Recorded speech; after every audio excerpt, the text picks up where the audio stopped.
Hello guys, good morning. আজকে তোমাদের সাথে ফুলকপি রেসিপি শেয়ার করছি। তো আলু আর ফুলকপি কেটে দিয়েছি। এখন আমি তেলের মধ্যে জিরে দিয়ে দিয়েছি আর একটা তেজপাতা ছিঁড়ে দেবো, তেজপাতা শুকনো লঙ্কা, একটা তেজপাতা শুকনো লঙ্কা আমি দিয়ে দিয়েছি। তো গাইজ দেখতে পাচ্ছ এখানে তোমরা আদা গ্রেট করেও দিতে পারো। তো আমার এখন আদা গ্রেট করে দেবো। গাইজ দেখতে পাচ্ছ আমি আদাটা গ্রেট করে রেখেছি, যে দিয়ে দিলাম গাইজ। তোমরা অল্প করে আদা থেতো করে হোক বেটে হোক দিয়ে দেবে। আদাটা গ্রেট করে আমি দিয়ে দিয়েছি, একটু নাড়িয়ে নিলাম।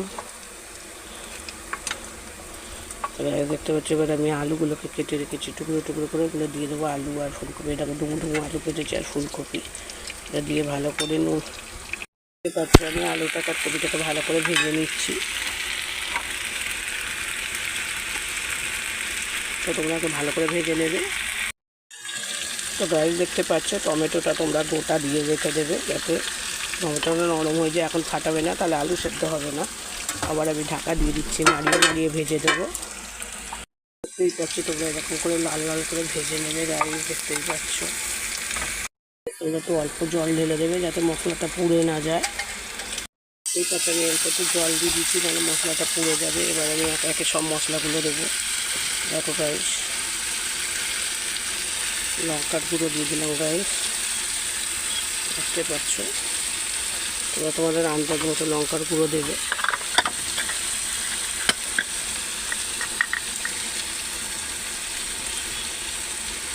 ধনের গুঁড়ো,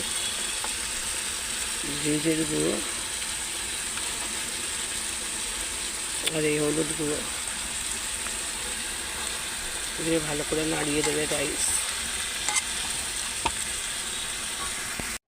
দেখতে পাচ্ছি আমি আমার আন্দাজ মতো একটু নুনও দিয়ে দিচ্ছি। তোমরা তোমাদের আন্দাজ মতো নুন দিয়ে দেবে।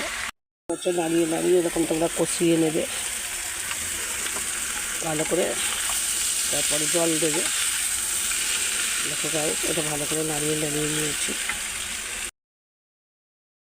তো গাইস দেখতে পাচ্ছ তরকারিটা ভালো করে কষে গেছে। এবার আমি টমেটোটাকে ফাটিয়ে নেব, কেন আমার আলু যেহেতু গলে গেছে, নাহলে আর আগে আমি দিই না, নিলে কী হবে আলুটা সেদ্ধ হবে না। তো গাইস তোমরা আগে কেউ ফাটাবে না টমেটোটাকে। তোমরা এমনিও করতে পারো যে আলুটাকে ভেজে তুলে রেখে টমেটোটাকে কষিয়ে ভালো করে মশলার সাথে কষিয়ে নিয়ে তারপরে আলুটা আর কপিটা দিতে পারো। তো আমি এমনিই করি, মাখা মাখা, আমার খুব ভালো লাগে এই তরকারিটা। তো গাইস তোমরাও যদি চাও এমনি করে দিতে পারো সহজ পদ্ধতিতে। এবার আমি একটু চিনি দিয়ে দেবো গাইস। এবার আমি 1 চামচের মতো চিনি দিয়ে দিচ্ছি, তোমরা চাইলে একটু কমও দিতে পারো। দিয়ে আমি ভালো করে নাড়িয়ে দেবো। এরকম করে একদিন তোমরা ফুলকপির তরকারি করে দেখো, এত সুন্দর লুচি দিয়ে খেয়ে দেখবে, খুবই টেস্টি হয় গাইস। তো গাইস লাইক আর শেয়ার করতে ভুলবে না, কমেন্টে জানাবে আমার নিরামিষ ফুলকপি আলুর তরকারিটা কেমন লাগলো না লাগলো। তো গাইস দেখো আমি অল্প একটু জল দিয়ে দিচ্ছি। তোমরা চাইলে এরকম শুকনো শুকনোই খেতে পারো, কিন্তু আমি একটু জল দিয়ে দিচ্ছি।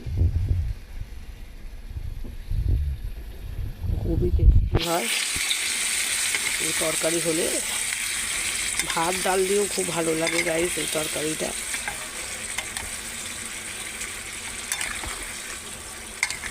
দারুণ হয় গাইস, তোমরা করে খেয়ে দেখবে। এবার আমি এর মধ্যে একটু গরম মশলা দিয়ে দেবো। দেখতেই পাচ্ছ আমি এর মধ্যে একটু গরম মশলা দিয়ে দিচ্ছি। তোমরা আন্দাজ মতো একটু গরম মশলা দিয়ে দেবে।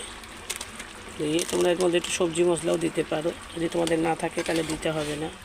তো গাইস এরকম করে একবার বানিয়ে দেখবে, খুবই টেস্টি হয় গাইস। এই তরকারিটা ইয়ামি হয় গাইস, তোমরা একবার বানিয়ে খেয়ে দেখবে। লাইক আর শেয়ার করতে ভুলবে না, কমেন্টে জানাবে তরকারিটা কেমন লাগলো না লাগলো। তো গাইস এই ফুলকপির তরকারি, টাটা বাই বাই।